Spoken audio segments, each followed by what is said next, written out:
We are fast approaching the biggest online retail sales period of the year. It can be exciting, but it can also be overwhelming for business owners and marketers who are trying to figure out what they should do.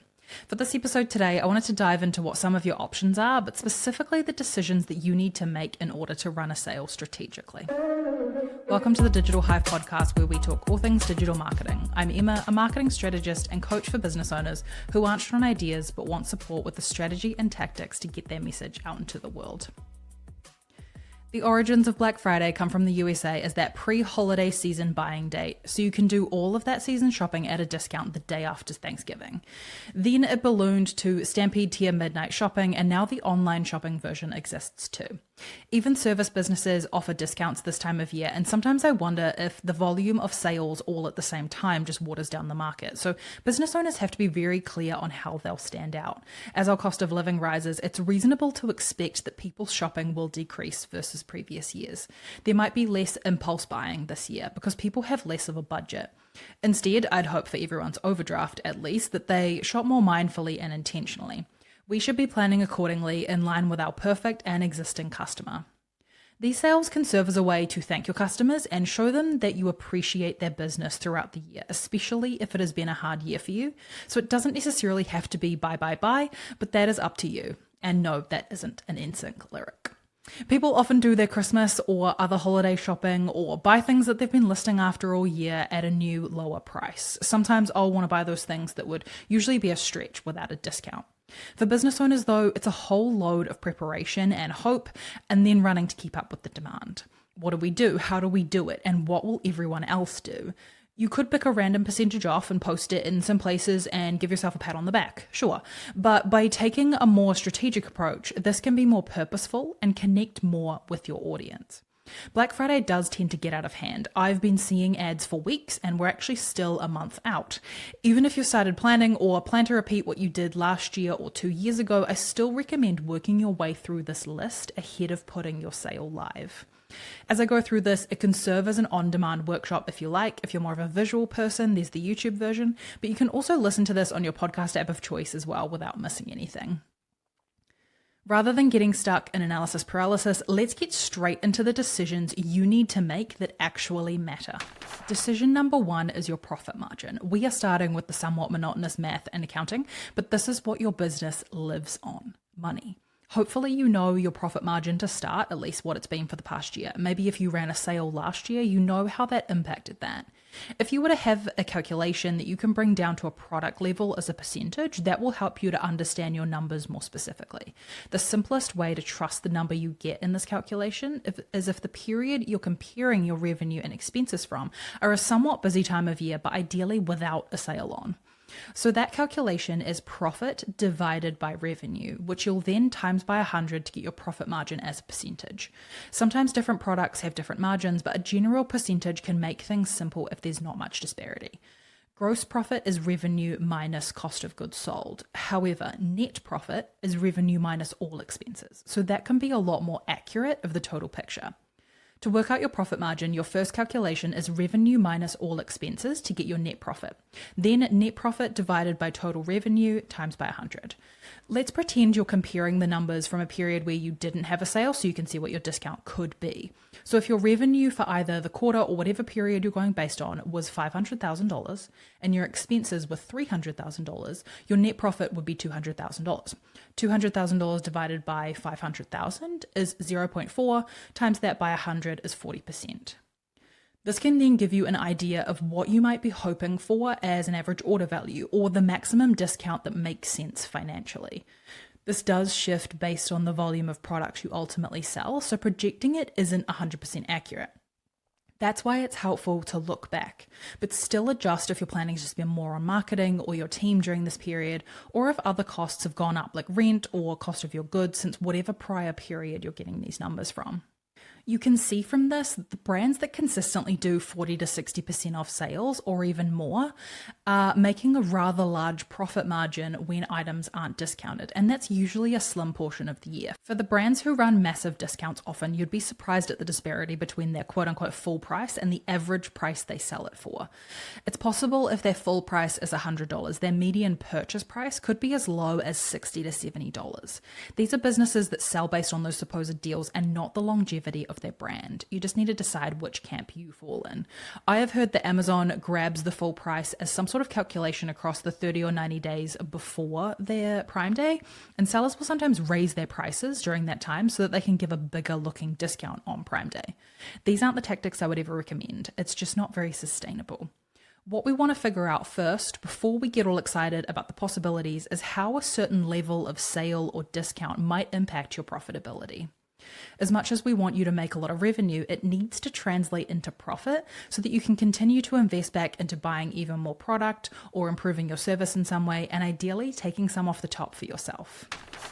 Decision number 2 is, should you do a Black Friday sale at all? This decision has to come after the profit decision. If it doesn't make sense to your profit margins, a sale might not be a good thing either way, no matter what way you slice it.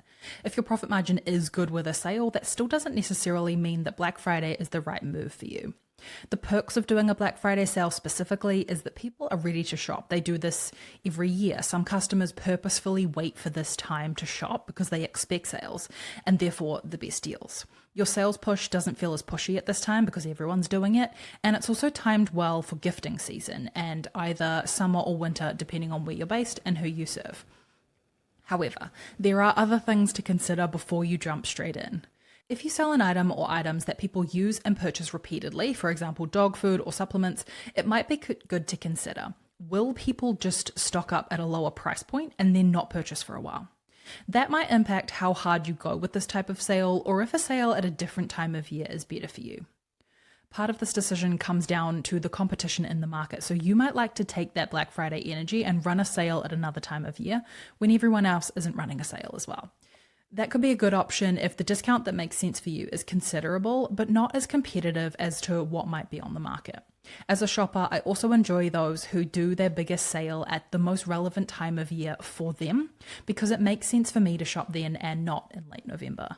I'm also not usually choosing between them and 10 other brands because they're the only ones running a big sale that week. Some brands might be best to run a sale at the end or start of the financial year if they primarily serve businesses.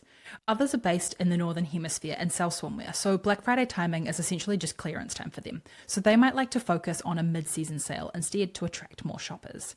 If you sell gardening supplies, you might choose your sale timings around the right time to plant seeds. Some businesses are better off to provide a pre-order discount, where those customers who buy early and help you reduce your risks in buying too much stock get the item a little cheaper because they'll have to wait at least longer than those who buy after you can ship instantly.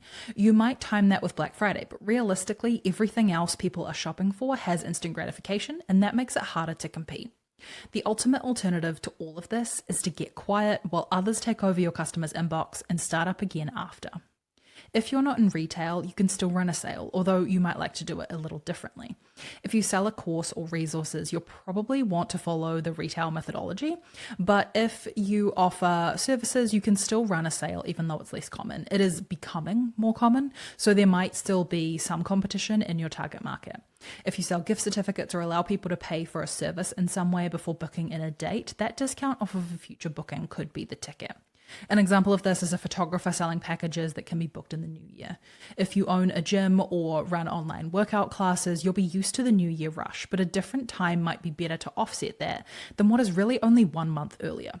It could be maintenance hours bought in bulk or an added service, as in they buy branding and get a set of 3 illustrations included, where you'd usually charge for that.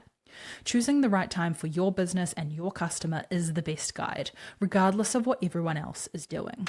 Assuming you're going to run a sale, decision number 3 is what you want to achieve. The default answer might be that you want to get more orders or more revenue, but there can also be other motivations for running a sale. Your goal or goals will help you to decide what to put on sale, for how long, and how you'll promote it. You might want to move some stock, say your sell-through percentages are a little lower than you'd like, or you're hanging on to certain stock in a way that can mean that it's coming up to its expiry, whether that be literally because it's a fresh product or because there's some element of trend or seasonality to what you sell. You might want this sale to particularly engage new customers. There's always a subset of people who are interested but won't be buying at full price or have some level of hesitation. So a sale is one way to get them over that hurdle of shopping from you for the first time at a lower price, and then they can see the quality of your product or service and your great delivery, and they're on their way to become a loyal customer. Depending on how much interest they've shown, you might be able to market to them more directly, whether they're somewhat interested and have engaged on social media or have visited your website but not purchased, or if they've started a checkout but not completed it. You might want lapsed customers to come back around and try you again. Maybe you've made some improvements to your offer or your delivery, or it's a particularly relevant time for them, or you've got a new range of products, or because you're able to offer that discount. Maybe you want your average order value to go up. By doing a multi-buy offer or a percentage that is just too good to pass up, this can happen. Without a larger number of orders, you can still make more revenue if your average order value is up. This might be a good goal to strive for if you have a niche audience or don't have a large advertising budget. Maybe you just want to learn something. If this is the first sale you've run, you'll probably want to keep it simple, but you can learn a lot about running a sale. You might want to try a new type of sale or new marketing formats. You'll also learn how your order packing or delivery services work when you've got more orders on the go, assuming the sales works. This goal is up to you, and maybe you have a few in mind, but I do highly recommend choosing one as at least your highest priority. Decision number 4 is how you'll keep this on brand. You'll want your sale to be competitive, yet brand authentic. Running a sale at the same time as everyone else does mean that you need to stand out, at least to your target audience. How you do this is as unique as your brand. You still need to hold fast to your brand values and mission. That doesn't go out the window just because you're running a discount. A reminder that comparison is a trap. What others do is not always right for your brand. If your brand is somewhat luxurious or high quality, how will you maintain a high value feeling while discounting? How you refer to the sale and talk about the discounts or the value customers can get will change how people see the value of your products. If this is yet another sale, it's harder to really convey the original price to those who know your brand well enough to see those regular discounts. Talking about the quality of your ingredients, your fabrics, your construction methods, or the uniqueness of your product can help. You can also share reviews and customer photos to show how great the products are for your past customers. If you offer a service, you can share a testimonial or proof of your work through analytics or by showcasing your work visually if that's possible. Sharing these messages alongside your sales prompts can help to reinforce the quality or whatever else is most important to your customer and for your brand, whether that be in your email campaigns or automations, ads, organic social content, or all over your website. Ideally, you'll do this on all of the above. At any time of year, you can do this by adding extra content to your abandoned cart flow and other timely messaging so that there is always a secondary message instead of just the reminder to purchase.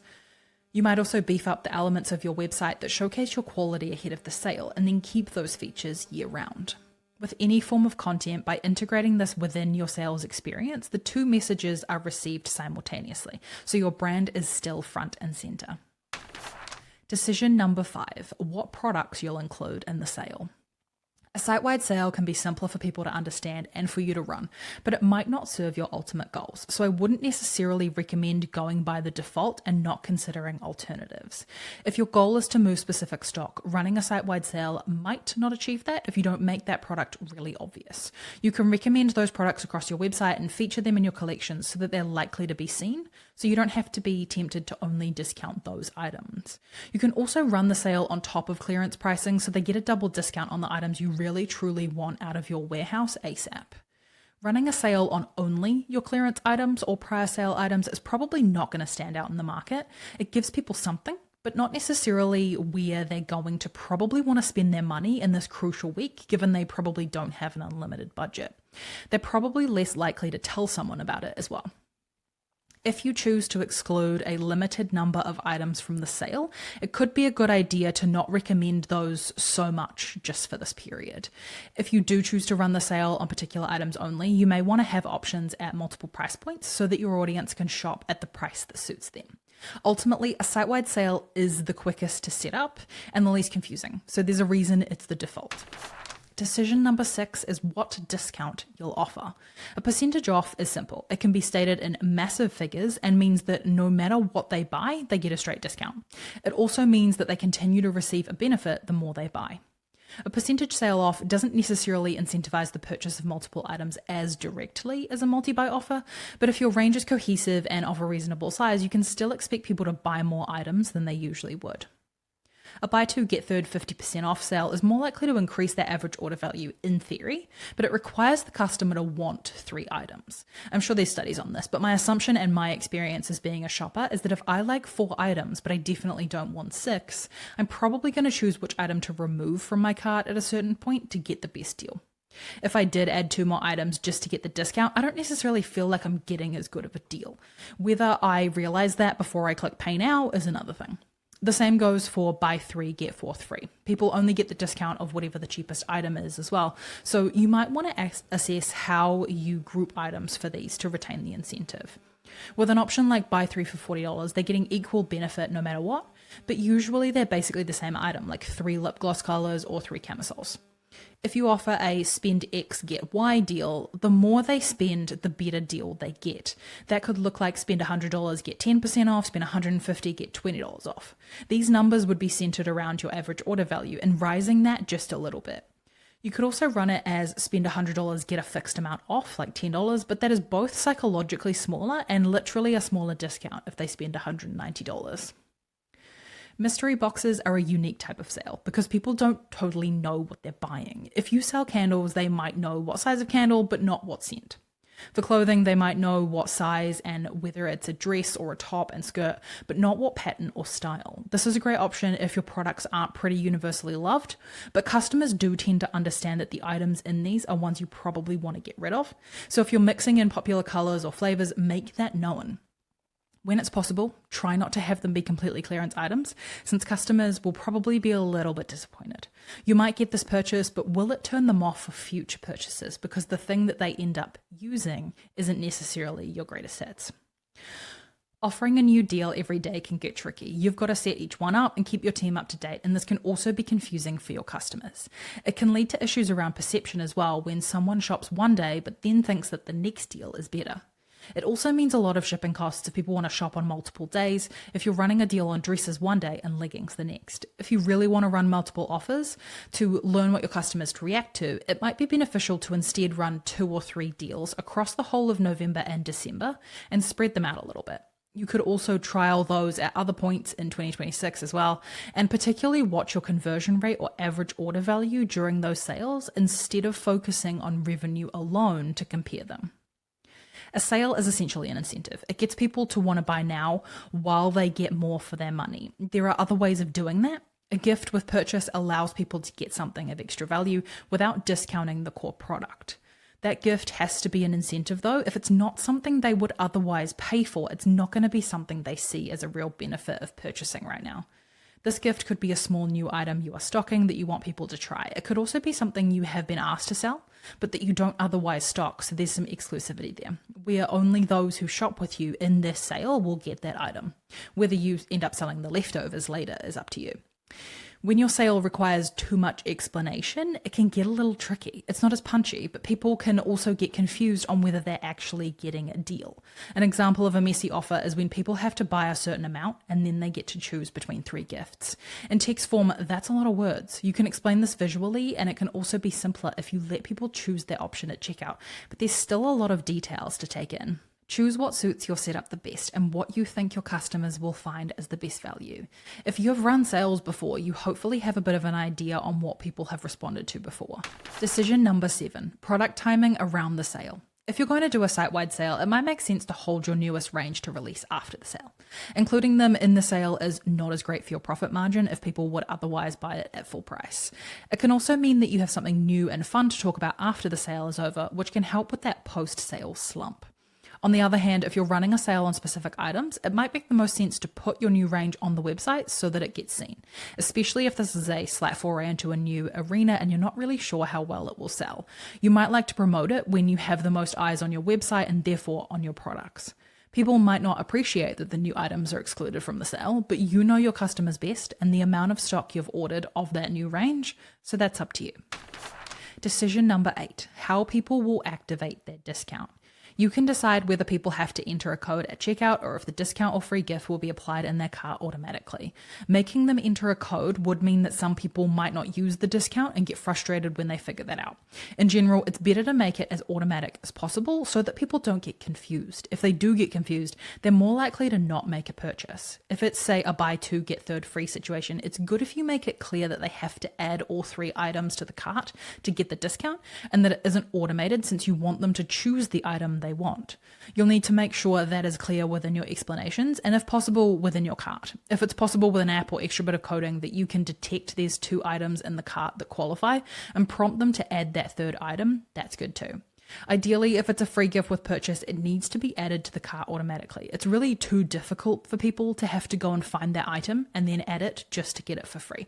When I say difficult, I don't necessarily mean that they're incapable of doing it. What I mean is that it takes enough time, that it adds enough friction, and any extra time that you add to the process can mean that that person gets distracted by something important that comes up and then they never come back. Anything that makes it too hard, even if that's only a little bit harder, is just too much. Any add to cart app can be installed easily, especially if you're on Shopify, and that will do the trick. Another option is that the website is kind of closed down and that they have to have a password to access the website, but then any discount is automatic once they're in. You might want to do this if you want people to get onto your email list to enter the sale, because then they have to get the password for your website.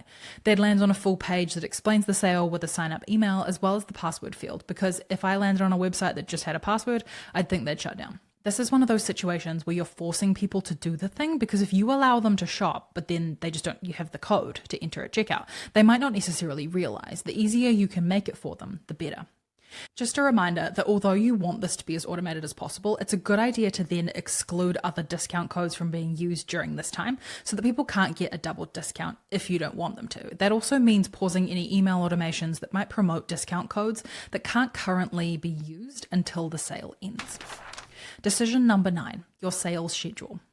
You can run the sale for 2 weeks or you could run it for 1 day only. It is completely up to you. Looking back to 10 years ago, we ran a 1-day sale for Black Friday, but then I left it on over the weekend, and then came in on the Monday and we ran a secondary sale on Cyber Monday, which was online only and literally for 1 day. Now it's more common for brands to want to get in first. Realistically, what ends up happening is that they may have like half a day head start and then very quickly inboxes are filled with other sales, but they run their sale for 2 weeks or longer. I don't know about you, but I've already gotten plenty of advertisements for 20% off sales when I know damn well that in another 2 weeks they're going to have like a 40% off sale. And so if I bought right now, yes, I might get something that sells out, but realistically, if I just wait a little bit, they're probably going to run a better deal. Being the first is not a fix-all for your sale. So this is not necessarily the tactic to win all tactics. So this also goes back to the profit margin piece of if people aren't even looking for the Black Friday sale yet because it's 2 or 3 weeks out, but they were going to purchase anyway, you've kind of just taken away your own profit. Although you could phrase it as a bit of a reward for that customer and maybe they buy more in that purchase than they might have otherwise. So this is one of those situations where you could really do anything. What I like to talk to clients about in this scenario is what kind of message are you wanting to get across here? And what is the experience you want people to feel? So what is kind of the point of the timing here? A lot of big box retailers will do this long sale, and I honestly wonder if some of that comes back to the fact that it's mostly an in-store purchase, at least that most people shop in-store still with those brands. And so they want to allow people time to learn about the sale and make it into the store. If instead you're an e-commerce business, or at least an e-commerce predominant business, then having it be more of that quick sale might be a little bit more aligned with the fact that people can shop immediately. I say this as someone who has worked with businesses who have 0 stores all the way up to 65 stores. So it really just depends on your mix and the split and behaviors of your customers. Don't worry, even I understand that the number of times that I say something along the lines of it depends, it is really annoying, but it really does depend. But you do need to decide on something. Long sales do tend to lose their fire, and you simply sell things at a discount for a longer amount of time, watering down the wow factor. Giving people at least a few days can be a reasonable length. It's like a medium way of doing it, so it's not a surprise shop by midnight, super flustered feeling sale. Some people, especially when their inbox is extra full, might not see it for a day, and same with seeing an Instagram post 2 days later, so they've actually missed the sale. This decision might be led by your goals that you set at the start of this, but it also could be led by how large of a decision it is for people to shop for your item, and therefore how long they might need to sit on that decision. As an example, if you sell phone cases, it's not exactly a large investment, and people might want something new and they might want a discount because maybe you do the higher end ones. However, if you're doing a Black Friday sale and you sell spa pools, it might be a little bit more of a decision for people. They need to talk to their partner about it. They need to think about whether it actually fits in their backyard. All of those types of things to where they need a few days to think about it. If it's only a day or two, you're really only going to convert people who already pretty much decided on what model they were going to get anyway. A week could be a good starting point if this is your first sale, with a few days before and after Black Friday. Decision number 10 is how you communicate your sale. This is one of the most important decisions you'll be making, so this is where you'll spend most of your planning time as well. This is also the part of it that takes the most action. Email marketing is one of the most intimate options, as well as being pretty low cost. As much as ads drive revenue, email tends to drive both revenue and profit, especially with an engaged email list. You can send announcements via campaigns for the start of the sale and at least one more reminder before it ends, but you can also adjust your automations like abandoned cart emails to specifically make a point of the sale. Everything hinges off them having given you their email and permission to send to them, so still be mindful of what and how much you contact them. As an announcement or at other times in the sale, it can be beneficial to send a text-only email. This stands out as something different, or at least it does at the time of recording, and it tends to get you through some of the junk filters. If you still want to include some imagery, that's okay too, but there's something about a personal note from the founder. You'll want to get to the point, but leaning back into junk for a moment, too much emphasis on dollars and sales will probably send up a flag, so keep your subject line on point without it sounding like a phishing scam. You'll also want to edit your pop-up so that it is still relevant for the sale and promotes the special deal or something they can get on top if they sign up for your email list. Email marketing also opens up the option to A/B test. Ideally, you've been running some A/B testing for months, so you have a good idea of what would usually work, whether that's timing or subject lines or the content or style of the emails. However, it can be good to still run some A/B testing through your sales. So maybe there is a couple of options with the subject line or how you phrase the sale or how you phrase the call to action, and see which one converts best before you send it out en masse. If the email is super timely, you will not have time to run an A/B test.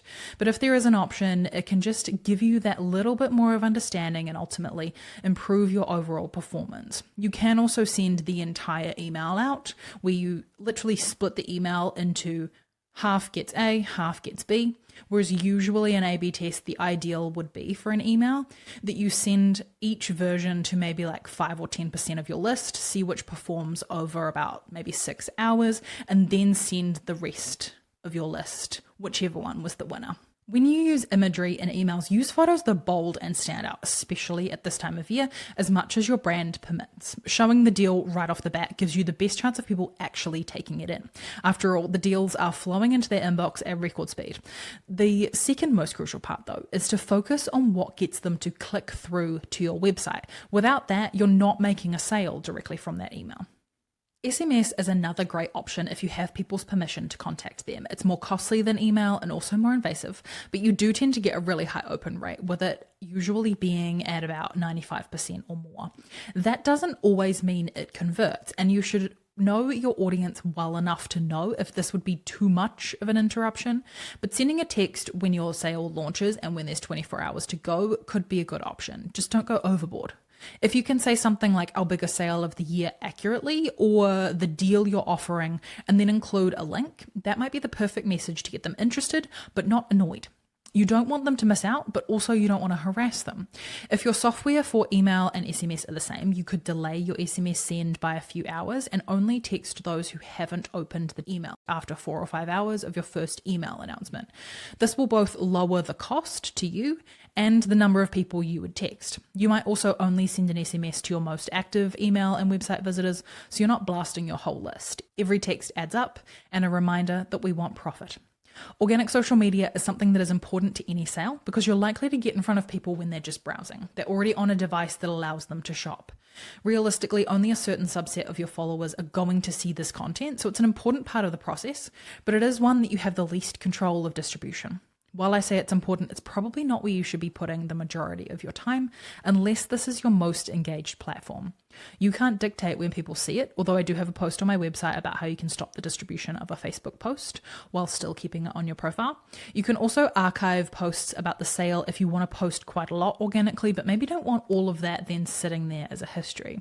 You could create a few posts to make sure there's something relevant to the sale on your profile when people click through to it, especially from ads, but organic social might not necessarily have the return on investment at this time as it might other times of the year. Because more brands are running ads as we lead into the holiday season, your organic content will probably be seen by less people. You can still go viral, you can still get really great customer engagement, just with a small caveat that you might see those numbers dip. You might find that a sales message, but with that product shown, might break through the noise a little bit more than just percentage off fireworks and confetti and all those kind of things. Now might not be the right time for jumping on an audio trend. Instead, focusing on content you can prepare in advance and schedule. At least with something like stories, it's most likely filtered down to people who follow you. So it's letting people know, but it's not necessarily their first introduction to you. You can also add a link in stories, which can make it simpler for people to purchase. And you can post stories daily about the sale, but also about the behind the scenes too, so it stays interesting. If stories is a part of your marketing plan, or you can whip up short form content quickly, you might like to share your team packing orders, the courier labels printing from the side so no details are shown, or announcing items that are about to sell out, or sharing that XYZ has sold out, but if you're shopping for a gift, here's something the same person might like, so there's still something that suits that shopper. If you are running a sale on only particular items, or you want particular items to move during the sale, posting those on social media would obviously be a good play here. When it comes to ads, you'll probably find that you still get a reasonably good cost per click at this time of year, although it again will probably go a little higher than it would be at other times of the year just because there's so much competition, and they do operate on a supply and demand based costing. It is an auction after all. However, if people are spending more with you, you can offset that a little bit, or by gaining new customers, you can look at it as a longer term investment. Just like any time of the year, it's still important to balance a little bit of messaging in terms of what people should see if they are new people to your brand versus people who have seen your brand a few times versus someone who has purchased from you before. You might find that by using audiences like your website traffic and plugging that into your ads platforms, that those ads using those audience convert more, but it's not necessarily that those should be the only ads that you run. With ads, you can get really specific as to who you're targeting, but you might also find that a slightly wider audience is more interested in shopping from you at this time of year because you're offering that discount.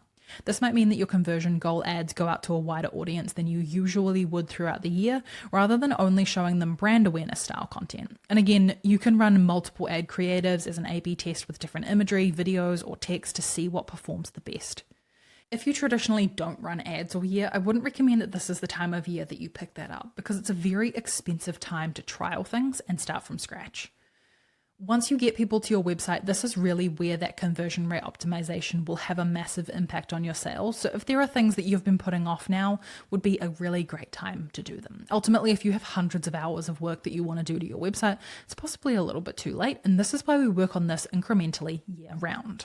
Your homepage is really critical. Anyone who sees something but then comes back to the website on their own will probably land on your homepage. So making sure that you have not only your sale very, very obvious, but also that you're showing recommended products, that you have imagery of your range, rather than it just being that someone lands on your website and all they see is text and photos of text and sale, sale, sale.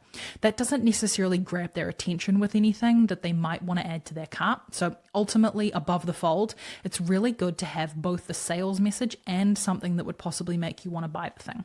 What you feature might be something that's really popular or that you particularly want to sell. It's a balancing act of whether the things you want to move have been popular or if you want to move them because they haven't been popular. If that's the case of them not being popular, it might instead help to showcase something that hooks them in, but that the products you want to move are also on whatever page your homepage banner links them through to, like you're putting the vegetables into the pasta sauce.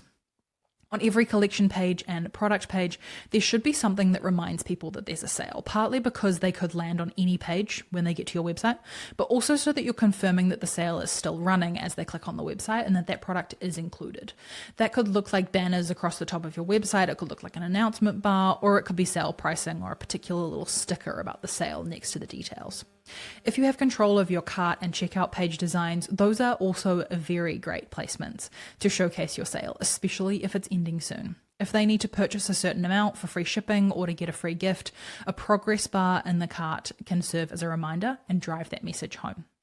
Again, you want that discount or deal to show in the cart in terms of either a discount showing or that the bonus gift has been added with a $0 price. Landing pages can be really beneficial for sales because you can have people land on a page that outlines really specific information that might not make sense for your homepage. Instead of simply sending them to your homepage, you can send them to a page that really specifically outlines what the sale is, when it's going to end, the best products, or anything like that. It can also specify reviews, user-generated content, and information about the quality of your goods, laid out in a way that is really specific to the places where you're going to link to this page from. You might have multiple landing pages for the sale. So you might have one that is specifically for a certain type of ad, or 3 different landing pages for different types of ads. You might also have specific landing pages for different email campaigns where you want to send people to a specific link where a collection page or a product page doesn't really suit. If you have an in-person retail experience, using posters will also be useful, possibly in the same way you showcase products or deals year-round. One thing you probably will want to be mindful of is if you're running the same sale online, make that clear on your signage. That way, if people can't find something, they know they could look online and get the same good deal, especially if they might be a little bit too busy to speak to a staff member, and also that they can shop again online, even if they do find something in store that they love. As you create your comms plan, you might like to look a little wider over a little bit more time so that you warm people up over the next couple of weeks, hit them with a great sale, and move straight into gifting content. This helps you maintain the flow and allows you to decide what you could talk about that's interesting before your brain gets wrapped up in sales prep. Decision number 11, how people will discover the products they want. Ahead of your sale, just like any other time of year, we want to review how your products are found once someone gets to your website. You might adjust your navigation in your header to be more specific for the sale, so adding a drop-down or portion of your menu that allows people to browse the sale, not only in its totality, but also different buying motivations or segments of the sale that make sense depending on how you set your sale up. That might be certain multi-buy offers or price points. It could be equally be certain themes. For example, if you're going to send emails around certain collections that are on sale, maybe you sell items particularly by the type of fabric. So you might have linen sale, silk sale, satin sale, for example, so that people can immediately see that collection that they want to see, but also filtered for the sale.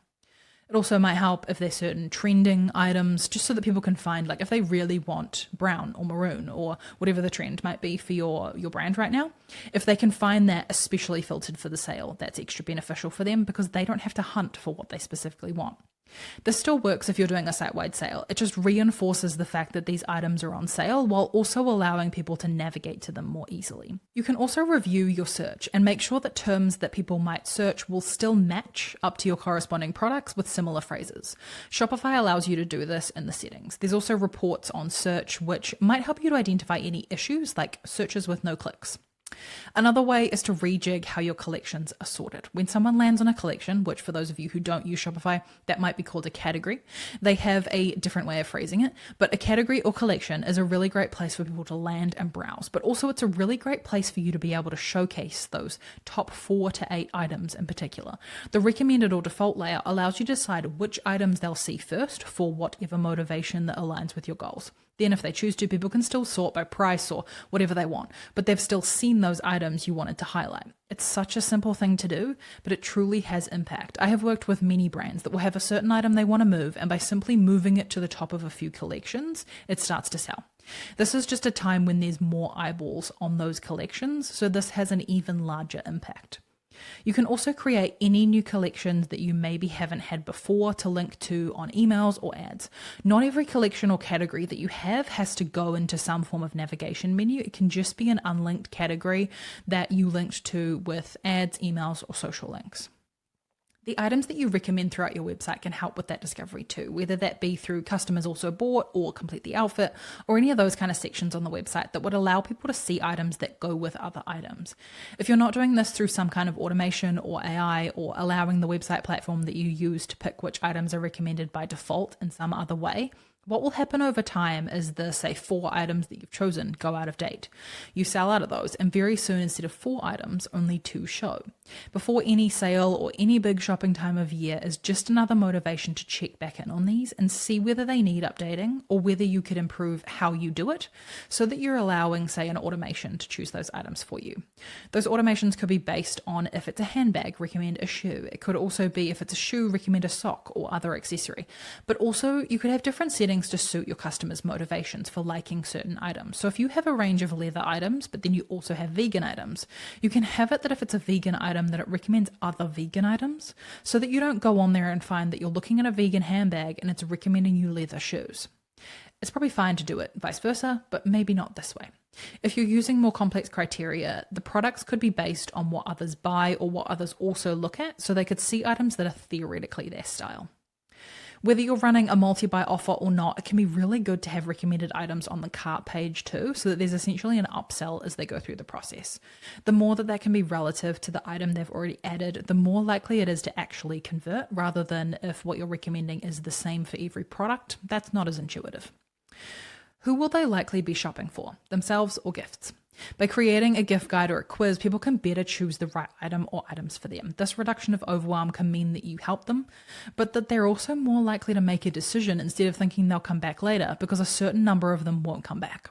This guide or quiz can also help customers into the future if you keep it up to date and available, despite your motivation being this sale. Blog content can also be really handy for a sale, not only from an SEO perspective, but for helping people understand what they should buy or which item is correct for them in a longer format. Maybe you don't have a comparison option like a lot of websites have, like Apple, where you can look at the different MacBooks and decide which one you prefer.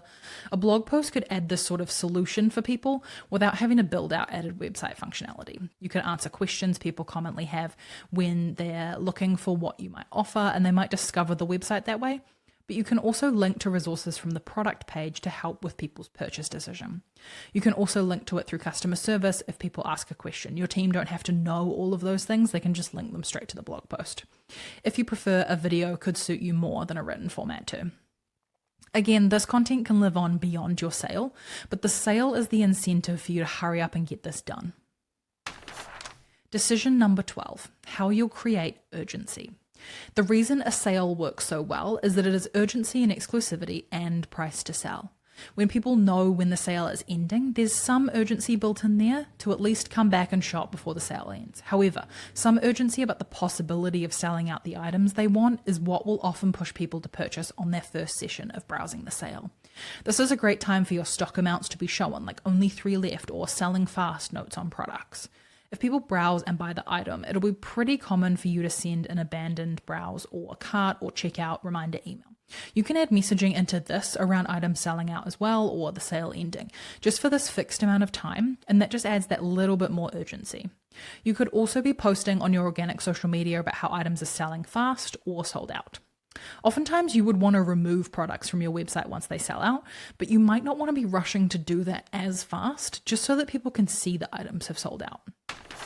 Decision number 13, how you will prime your audience. Hopefully you've been building and nurturing your audience all year, but there are still some things that you can do in these last few weeks to ramp up that understanding of your brand.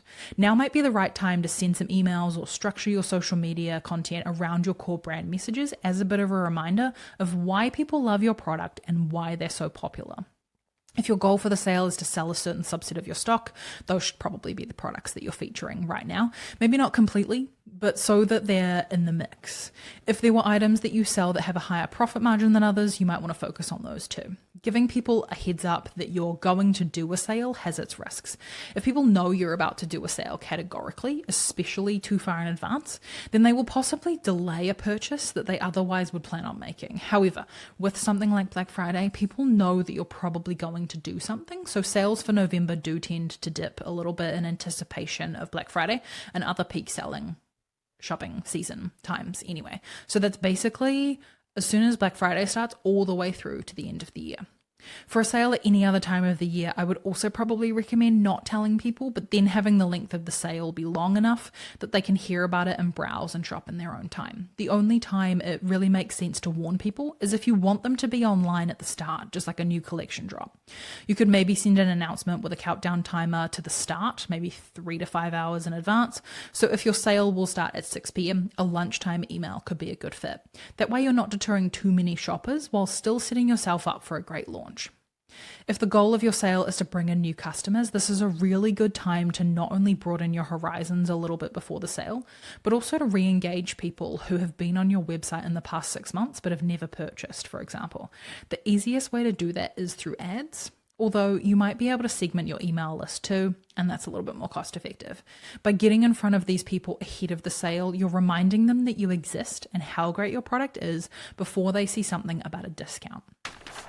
Decision number 14, how your business will best serve your customers at this busy time.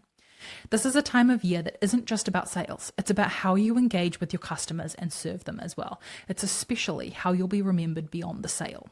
How you manage your customer service or live chat, especially in how quickly you're able to get back to people, is really important during a sale. You can adjust this as you go, but some planning in terms of if there's certain canned emails or canned chat responses that you can create can be really helpful. Having discussions with your team, if you have one, about how this could be done is also important so that they are empowered to make decisions on the go once the promotion has begun. Your dispatch times should be considered as well. Having the fastest shipping might not be the play here if you can't match that expectation. If you would usually dispatch the same day that orders are placed up to a certain time of the day, you might like to either take that away during the sale or adjust that guarantee to an earlier time in the day. While you might still like to promote the speed because other stores might take days to ship, what you don't want to do is oversell it and then have a customer service issue where people don't get their orders when they expect. Some of your customers might still be ordering for something urgent. The good thing about Black Friday is it's early enough ahead of the Christmas holiday shopping time that usually the couriers are busier, but not backlogged. You also don't have necessarily a universal date that people want to get their orders by. So there's not necessarily any kind of courier deadline as you would have for something like Christmas Day or Mother's Day. This is a good time to consider how you offer and promote payment plans or apps like Klarna, Afterpay, and if this discount can make purchases more accessible for people. Adding extra purchase options at checkout, whether that be Apple Pay or Google Pay, on top of these payment plan options can also just mean that people don't have to go and find their card and that they can check out in a couple of seconds if they're already logged in on these payment apps on their device. That can be another distraction that stops them from making their purchase. Free returns might be a great way to entice new customers who may want to buy 2 versions of something and send back one, like 2 sizes of a dress, so that they can find out what size they are usually in your range, especially if it's the first time they've purchased with you. Ultimately, it has a cost for you, and buyer's remorse makes those returns all the more common, but it's something to consider. You might choose to create a certain part of the sale that's going to reward your existing customer base. That could be something as simple as 1 day of early access, so the sale itself will run automatically. But for that first 24 hours, people can access the sale pricing earlier by using a discount code. This might be the one time I'd consider warning people about the sale as their reward. You could also offer an additional small gift with purchase or free shipping to those on your email list if you wanted to. This could be based on people who have purchased from you before, or it could be everyone who's on your email list. You can also add certain apps that allow people to add an item after they check out that they might have forgotten. That means that you've already got them locked in on their initial purchase, but you're still giving them a chance to edit the order by adding something. You can also limit how long they can do that for. So maybe you're only allowing them to do that for 15 to 20 minutes, maybe 30 minutes maximum, so that you can still keep processing orders. You might choose very specific items that are either super popular or items that are a quick and easy add-on. Since usually an item isn't fully secured until you're checked out, people do tend to check out pretty fast to lock their order in. And so sometimes they want to add something on and they don't want to place a second order and possibly pay for shipping twice. You also don't want to process 2 orders instead of 1. Other apps allow people to change the address if they realize that it's wrong after checking out, which saves on customer service time and stress for your customer. Again, you can limit the timing of this so that really it's if they notice as soon as they see that order confirmation page and then have that oh no moment. The better the experience your customer has beyond just the browsing and buying is how they'll remember you.